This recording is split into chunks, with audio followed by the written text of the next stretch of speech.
Oí 3 disparos. Cuando yo salí, yo vi al señor que vende las paletas. Y luego ya me dice, doña, dice, me dispararon. Entonces él se vino aquí y aquí cayó. Yo me puse a llorar. Años y años de que él vendía sus paletas siempre. Nunca imaginamos que le iba a pasar eso.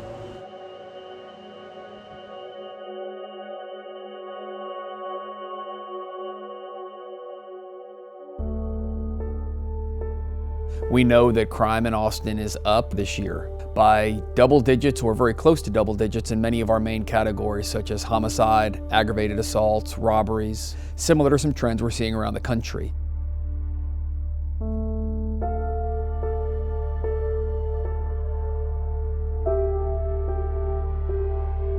We are doing the best that we can with the resources that we have to patrol an ever-growing city.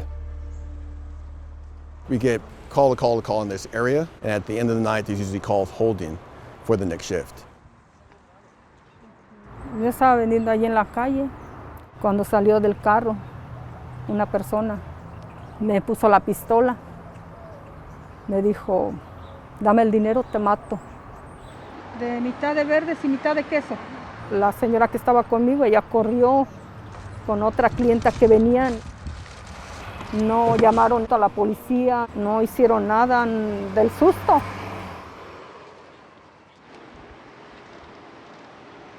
A lot of the community don't like to call 911 due to fear of the police, retaliation, or deportation. También es un papel que si eres una víctima de un crime. But those are the people that we need to contact, the people who live in this area, the people who are affected by these crimes. We need more officers to go on foot and start making that one-on-one contact, letting them know that they can trust us, letting them know that we're here for them, and building that relationship up. If it's handing out pamphlets, going door to door, that's what we need to do. How you doing?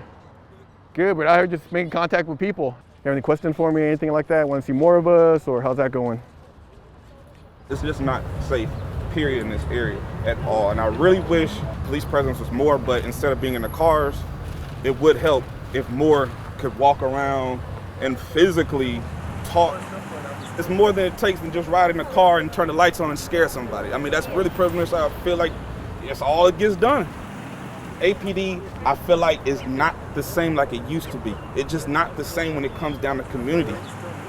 It doesn't make sense why we don't have that communication where I can come up to you and not be scared. It's sad that I'm 26 years old and I gotta sit here and be scared, or I gotta feel some type of way because I see y'all just standing here. And y'all out here for us. Understand. Well, one thing good about this is we had to make that positive contact with individuals. And that's why we're out here, making those positive contact with people and starting to talk to them. They need to see us like right now, being present, being engaged. And one thing that you can see us out here all day, but if you don't see results, you're not gonna, yeah. That's pretty much what it is. The police have never promised hope to me or any sense of security. My entire life has told me that whether I did it or not, once the police got involved, I needed to start preparing to be treated as though I had done it. And I have found that my experiences are not very different than those had by many people in our communities. Step out of the car! We saw on video how APD handles a situation when a black man puts his hands up and palms forward. Showing the moments leading up to a deadly officer-involved shooting. Anger growing tonight. And APD keeps hitting us. Showing a protester being pushed. One of the officers put his knee on Cornell's neck. And we keep using our votes and we keep using our voices to fight back. Many of them have the same goals: to stop police brutality and to cut funding. The community overwhelmingly said, we want money taken away from APD and put towards real solutions. RISE funding, funding Austin Public Health, funding low-income housing solutions, and access to a life without fear of being killed in the streets.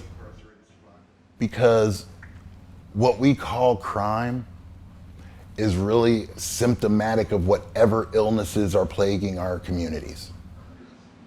By providing access to those resources, by engaging in those options and solutions, we are actually addressing the root infection instead of just slapping a Band-Aid on a boil. Hoy vamos a hacer una entrevista de los últimos 3 homicidios que hemos tenido aquí en Austin en las últimas 24 horas. We're having officers leave the police department who are young officers because nobody wants to be a police officer right now in this era, especially when your family's asking, are you seeing the news? Are you looking at social media? Everybody has it out for the police. Those who are still serving are doing it extremely passionately because it's a calling. But I also see that the wind has been kicked out of them, and it's unfortunate.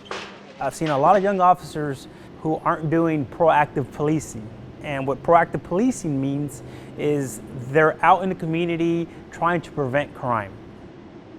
We're going to deliver 8 air conditioner units to a neighborhood in South Central Austin. And this is just one way that we decide to give back to the community that we serve. I knew that if I took on this job, it would be much bigger than any arrest I can ever make. It would help my fellow colleagues and the community trust one another. My main mission would be to bridge the police department and the Hispanic community. We rely heavily on the community to be our eyes and ears, to report things, and to call in anonymous tips.